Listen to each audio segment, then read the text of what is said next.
Meski ceritanya terasa panas dan bikin salah fokus dan membuat tegang bagian bawah Anda, tapi tetap aman untuk semua umur.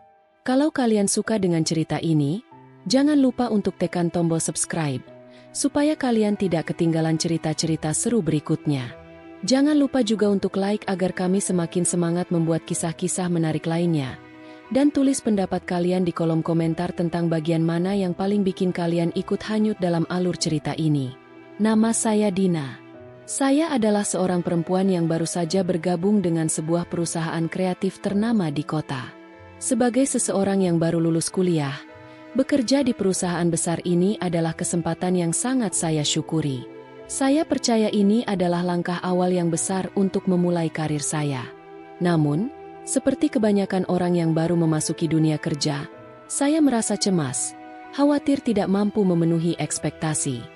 Di perusahaan ini, saya bekerja di bawah Atika, seorang perempuan yang cantik, sukses, dan sangat dihormati oleh semua orang di kantor. Atika adalah kepala divisi pemasaran dan komunikasinya. Di luar penampilannya yang memukau, dia juga dikenal sebagai atasan yang sangat profesional. Semua orang, baik rekan kerja maupun bawahan, sangat menghargainya.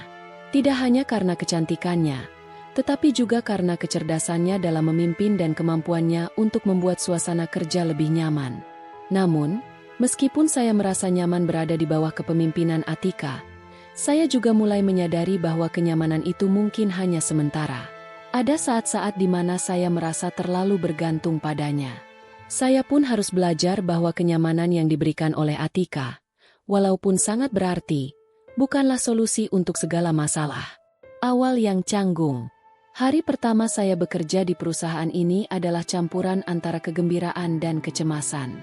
Saya sangat senang bisa bergabung dengan perusahaan ini, tetapi juga sangat gugup karena saya tahu saya harus beradaptasi dengan lingkungan yang penuh profesionalisme. Saat pertama kali bertemu dengan Atika, saya merasa sedikit canggung. Dia tampak sangat berbeda dari yang saya bayangkan. Bukan hanya cantik, tetapi sangat bijaksana. Dia berbicara dengan penuh percaya diri, dan suasana di sekitar Atika seolah dipenuhi energi yang membuat semua orang ingin memberikan yang terbaik. Pada awalnya, saya merasa tidak mampu memenuhi standar yang ditetapkan di kantor. Proyek pertama saya cukup menantang, dan saya merasa khawatir tidak akan bisa menyelesaikannya dengan baik. Namun, Atika selalu ada untuk memberikan dukungan dan bimbingan.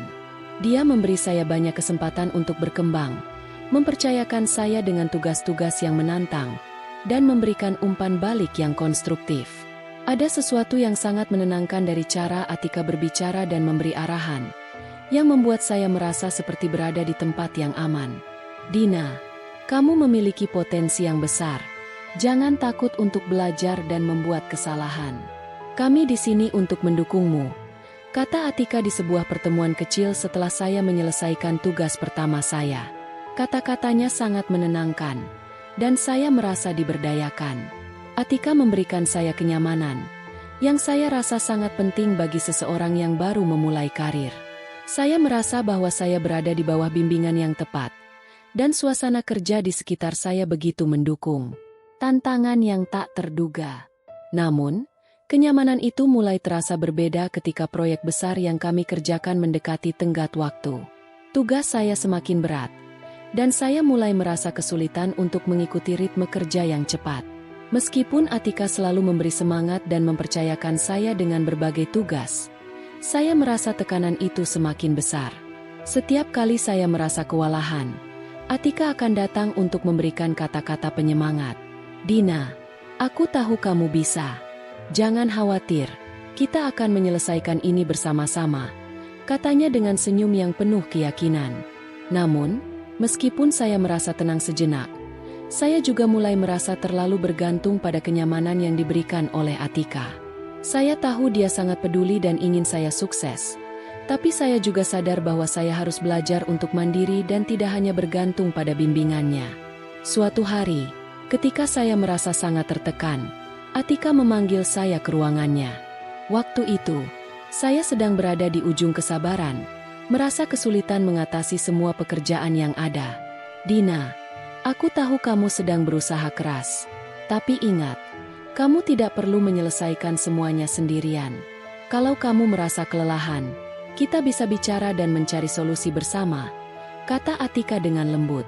Saya mengangguk, tapi saya juga merasa sedikit bingung. Di satu sisi, saya merasa diberdayakan oleh dukungannya, tetapi di sisi lain, saya merasa semakin ketergantungan padanya.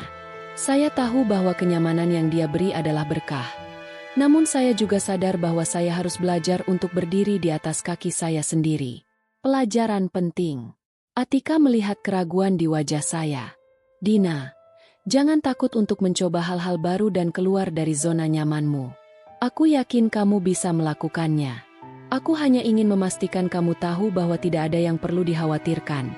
Kamu akan baik-baik saja. Kata-kata itu menggugah saya.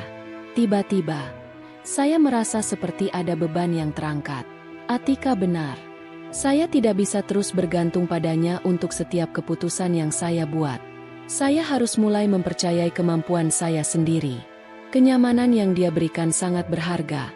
Tapi saya tahu itu tidak bisa bertahan selamanya.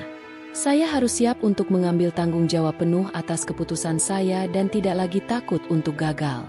Setelah percakapan itu, saya memutuskan untuk mulai bekerja lebih mandiri. Saya mulai belajar untuk menyelesaikan tugas-tugas saya tanpa selalu mencari konfirmasi dari Atika. Saya masih menghargai setiap nasihat dan dukungan yang diberikan, tetapi saya juga sadar bahwa saya harus bisa membuat keputusan sendiri. Dengan begitu,